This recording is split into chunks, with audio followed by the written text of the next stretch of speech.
All right. Good afternoon, everyone. My name is Christian Paige. I'm the Education Outreach Manager for Tacoma Public Utilities. I get the opportunity to work with youth. I partner pretty frequently with Graduate Tacoma and other nonprofit organizations across the city. So we run the TPU Academy for Boys and Girls Club, getting students in Tacoma Public Schools interested in apprenticeships, internships, things of that nature. Really just giving them the opportunity to learn about careers that are here in their own backyard. As a municipally owned utility, we have a responsibility to the city and a responsibility to youth. And so I'm honored to have the opportunity to be here on the panel with these students from Tacoma Public Schools. And so the three that will be joining us today, we're going to have Andre, Arnold, and Chance. And I'll step out the way and let all three of them introduce themselves. And so three of you, if you want to just let us know what grade you're in, what school you go to, and from this last year, we know it's a little bit different. What's one highlight or takeaway that you've had from this last year in schooling? I'll go first. My name is Chance Bogan. I'm in 11th grade. I go to Lincoln High School. And one takeaway I've had is not to get lackadaisical on your work or anything in life when you're given a circumstance of free roaming, because it will bite you in the butt. I'll go next. My name is Andre Mosley. I go to Wilson High School. I'm in ninth grade. And a takeaway that I had this year is to be consistent with your work and work hard, but slow down and take your time doing the work. My name's Arnold Dilworth. I'm in 11th grade. I go to Wilson High School. And one takeaway from this year is that when you're given a lot of free time, to make sure your time management skills are good. There's a lot of folks who will use the term hindsight is 2020, right? Or like, if I knew then what I know now. And I know that for two of you, you all are in your 11th grade year. Graduation is right around the corner. I don't know if you can taste it yet or if you're starting to count down the days. But in thinking about that, right, like looking back at your education thus far and the people who have been a part of it, what stood out to you as important lessons that you would take with you after high school graduation? You say that again? Yeah, for sure. So, and thinking about like the people who have been a part of your journey, right? There's people who have been there for you, and there's also lessons that you've learned. Well, what of those things, maybe something that a mentor has taught you or something that you've learned on your own, will you take with you past graduation? Independence is key. I was taught that by one of my coaches. Like in life, like after high school, you're gonna have to learn how to live independent at one point in your life.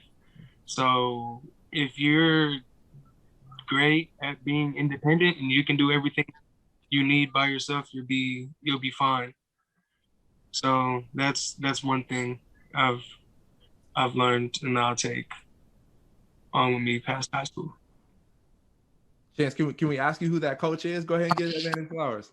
Tracy Ford. He's my 7-on-7 coach / mentor up in Bellevue. So yeah. For sure. So independence, I can be able to take care of the things I need to take care of, do it on my own by myself. I hear you on that. Arnold, Andre, either of you want to tackle that question? So one thing that I'll say I'll definitely be taking on with me throughout my life will be that character is key. Like character will take you farther than anything else will, because no matter what, like your character is what brings you, or your character is kind of what everybody sees. It's like who you are. So if you have good character, like things will just open up for you. Rather, if you had a bad one, you could have all the talent in the world, but you got bad character and things will kind of shut down. So Arnold, what pieces of your character do you try to hold up or make sure that you create habits around? Well, all of it really, you know. It's kind of hard to put it on one spot, but I'll definitely say respect and trust. Like you want to have respect in others and be able to trust others, because without those two things, it's kind of like, what else is everything else for? Sure. So yeah, those are some things that I focus on. Yeah. So independence, trust, respect, Andre, would you add anything to that conversation? Well, I'm not there yet, and I still have a lot to learn, but I've learned that work ethic, a good work ethic, and respect, it can get you really far. If you have a good work ethic and you're working hard every day and you're doing what you need to do, and you have respect and people respect you and you respect others, it can go a long way and it can build good relationships with other people. That's good stuff, man. I think it's really encouraging to hear you all talk about character and independence. I had a mentor when I was in school really early on. His name is Larry Ofer. And Larry taught me that in order to have something that you've never had, you got to do something that you've never done. But to do something that you've never done, you have to be someone that you've never been. Right? He said your goals change all the time, your actions change all the time, but the person who you choose to be can't be different. Right. And so I appreciate you naming, right, like independence, trust, respect. Those are all characteristics and things that we can control every day. Right. And so I appreciate you all for those answers. And I want to move to our next question.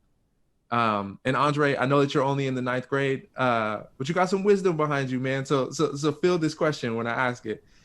Is what advice do you have for adults, institutions, or people in power to better rally around students into college and or a career? Right? What advice do you have for the adults or for institutions who are trying to get involved in education work? How do we best support you? You could take that. Oh yeah, I could say that adults towards students, like the younger generation, that we have real problems too. Like a lot of the older generation would be like, what you know about this? Like blah blah. Like you don't got real problems. You only 16. You only 17. Like it's hard for them to realize that we have real life problems. So like that's one piece of advice I would tell to the older generation or the adults. One thing I would say for somebody that's coming into this line of work would be like, don't, like, when you're speaking to like a student or somebody, like, you can be surprised by their intelligence. Like, they might not be like, they could be way more intelligent than you might give them at first. So like, just actually have like a real conversation with them, because when that happens, like, you could actually build like some more respect for each other throughout that conversation than somebody coming in and like, okay, I'm your teacher, you're the student, that's what it is. That doesn't build nothing. Like, now I don't even want to be in your class. Now I don't even want to be like, so you have to come with more of a, I'll say softer approach, but also more of like a, we're here to help each other type of approach. Yeah, I agree with Arnold. I would definitely say the advice I have is to not to downgrade your students. I think a lot of the older teachers, sometimes they downgrade the students and put us at a lesser level than them. Like, and it makes us feel, it makes us feel bad sometimes. So if you come in with respect, like Arnold said, and you don't downgrade us and you give us that, not like we're friends, but if you come in with respect, then the approach can turn a whole different direction. Appreciate those answers, and I try not to get in trouble. I encourage youth to talk spicy, right? Because I think that that's important, right? I design programs for youth all the time, and if I build it based on my idea of what I think youth should know or how they should show up, it's probably a program that's prescriptive instead of responsive, right? But if y'all inform the program, right, then I'm building something that's in alignment with what you want and what you need, we have a lot better success because I get to respect your opinion in that way. I have one more question for you. And I want you to think about this outside of the classroom and thinking about the broader community, right? I heard you all mention a lot of things about like, what does the classroom environment look like? But again, you all exist outside of the classroom, right? And so I hear you all naming the things that you've had to do, maybe the jobs that you work also to support your family, the extracurriculars, the other dreams that you have, right? And so in thinking about this as the community in a whole, right? Like thinking about supporting youth, why is it important for our community to come together to ensure that young people are supported? I'll try to answer right now, but I think it's important to, for people like teachers and things to come together for the youth because, like, yeah, we're young, so a lot of things come easier, but it's also a very different time in our lives. Like everything is different, obviously, but I feel like it's a time where support is needed because you can see the outcome of like somebody who is supported, and there's the outcome of somebody who's not supported as much, and then those two situations could be like very drastic, and you can see the outcomes. But if you have support on somebody who's not supported as much, but the community supports them, and somebody whose home does support them and has support from the community, I feel like it could just build way stronger connections. Chance, Andre, either one of you want to add to that?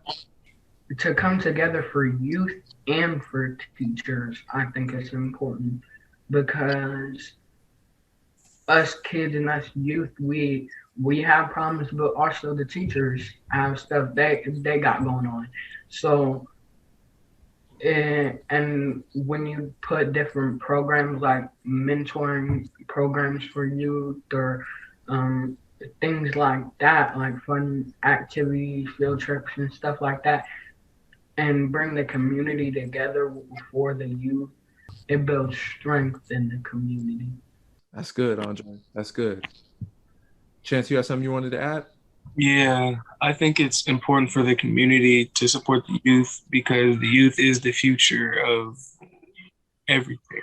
Like, there's going to have to be somebody to take care of the people that are running the world now because once they get old and they got to be in the nursing homes, there got to be somebody to take care of them, and that's us. We're going to have to be the next generation of big doctors and judges and astronauts and all that. So like it's important for the community to support us so our community can keep thriving in the future as it should. Oh, thank you. Thank you. I appreciate those answers. I just want to reiterate two things that you all said. I think it's so important, right? That even as Andre said, like to acknowledge teachers, right? And I think, right, like healthy teachers create healthy classroom environments. And when we don't we don't acknowledge our teachers, right, it puts us in a really questionable situation, right? And expecting them to be excellent in the classroom when we haven't taken excellent care of them. And acknowledging, right, like teachers have had a go at it, right? Trying to figure out how to completely pivot the education experience on a dime. Andre, I thank you for bringing that up. And Chance, coming to this last point. Oh man, talking spicy for a quick second. I'm not saying this to scare you or Arnold, but some of the most important decisions that you make in your lifetime happen between 16 and 24, right? And they change the trajectory oftentimes of your life. And so I would argue, not to take anything away from your answer, but that the youth isn't the future, the youth is now, right? You all are going to have to inherit a world that's a little bit different than the world that I live in or the people who have come before me live in. And so we have a responsibility to you all. Well, I thank you all for your answers. I thank you all essentially, right, for teaching us. Oftentimes you're given the label student, right, but the things that you have to say have impact. And I know will shape my work and hopefully shapes the work of the individuals around us. So on behalf of Graduate Tacoma Public Utilities, I just want to say thank you to you all for giving of your time. You could have been anywhere else in the world, but you chose to be here. So thank you. I appreciate you. I hope that I get to be a piece of your story and your journey as you all step into success. And I hope that for our audience, that they take note of what you said. So thank you all for your time. Thank you, Graduate Tacoma, for letting me be here. And we will talk to you all soon.